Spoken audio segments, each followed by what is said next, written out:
Senador Amy Marcos nanawagan ng urgent investigation sa ginawang pag-aresto kay FPRRD.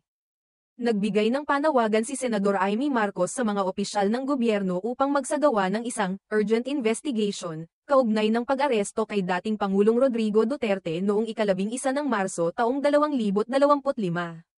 Sa isang pahayag na inilabas nitong Lunes 17 ng Marso, ipinaabot ni Marcos, na kasalukuyang nagtataglay ng posisyon bilang chairperson ng Senate Committee on Foreign Relations. Ang kanyang kahilingan na imbestigahan ang insidente ng pag-aresto sa dating Pangulo. Matatandaan na noong 11 ng Marso. Inaresto si Duterte batay sa arrest warrant na ipinalabas ng International Criminal Court, ICC, kaugnay ng mga kasong, krimen laban sa sangkatauhan, na may kaugnayan sa mga operasyon sa war on drugs. Sa ilalim ng kanyang administrasyon. Sa kanyang pahayag, sinabi ni Senador Marcos, as chairperson of the Senate Committee on Foreign Relations, I am calling for an urgent investigation into the arrest of former President Rodrigo Roa Duterte. An issue that has deeply divided the nation.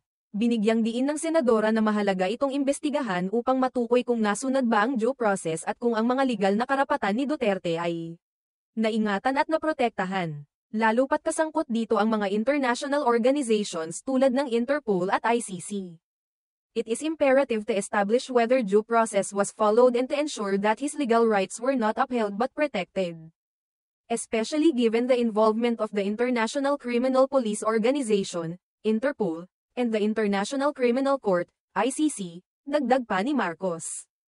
Inimbitahan ng senadora ang mga opisyal mula sa iba't ibang ahensya ng gobyerno tulad ng Philippine National Police, PNP, Office for Transportation Security, OTS-DOTR, Department of Justice, DOJ, Department of Foreign Affairs, DFA, National Security Council, NSC, Civil Aviation Authority of the Philippines, CAAP, at iba pang mga resource persons at saksi upang magbigay linaw ukol sa isyong ito. It is imperative to establish whether due process was followed and to ensure that his legal rights were not upheld but protected. Especially given the involvement of the International Criminal Police Organization, Interpol, and the International Criminal Court, ICC, pahayag ng senadora, binanggit din ng senador na ang investigasyon ay mahalaga upang tiyakin na ang mga legal na proseso at ang ating mga karapatan bilang isang bansa ay hindi malalabag. Noong Biyernes 14 ng Marso, humingi rin ng paumanhin si Senador Amy Marcos sa mga kababayang waray. Matapos sabihin na hindi siya makadadalo sa isang campaign rally ng alyansa para sa Bagong Pilipinas sa Tacloban City. Ayon sa kanya, hindi niya kayang tanggapin ang nangyari kay Duterte. Kaya't nagdesisyon siyang huwag dumalo sa naturang event. Nagpapakumbaba ako at humihingi ng paumanhin sa mga kababayan kong waray. Hindi ko po matanggap ang nangyari kay Pangulong Duterte.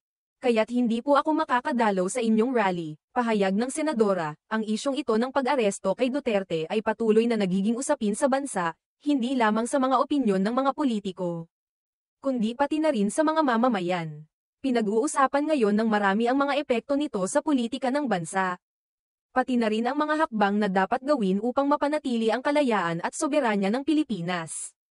Ang panawagan ni Senador Amy Marcos na magsagawa ng investigasyon ay isang hakbang upang tiyakin na ang bawat hakbang na kinukuha ng gobyerno ay hindi lalabag sa mga karapatang pantao at sa mga pulisya ng bansa.